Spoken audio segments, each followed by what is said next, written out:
X, Y və Z arasında doğru münasibəti müəyyən edin.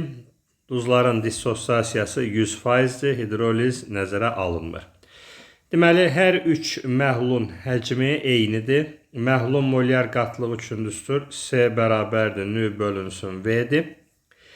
Hər üç məhlulun həcmi eyni olduğuna görə biz qatlıq əvəzinə molların da müqayisəsini apara bilərik. Belə olanda qatlıq və mol bir-birilə düz mütənasib olur. Yəni mollar eynisə, qatlıqlar da eyni olmuş olacaq. Burada kationların qatlığı eynidir və anionların qatlıqlarını müqayisə eləmək lazımdır. Kationlar katoda gedən ionlardır. Katod mənfi qütb olduğuna görə ora müsbət ionlar.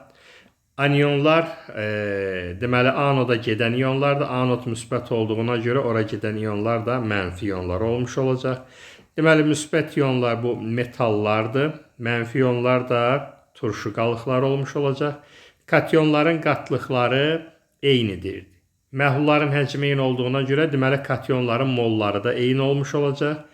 Burada 2 dəmir atomu, yəni 2 kation, burada 1 və burada 1-dir. Eyniləşsin deyə onda əmsallarına 2 əlavə eləsək, hər bir duzdakı kationlar eyni olmuş olacaq. Belə olanda anionlar artıq NO3 2 vur 2 burada deməli 4 anion olmuş olacaq. 2 vur 3 burada 6 anion olmuş olacaq və 1 vur 3 burada da 3 anion olmuş olacaq.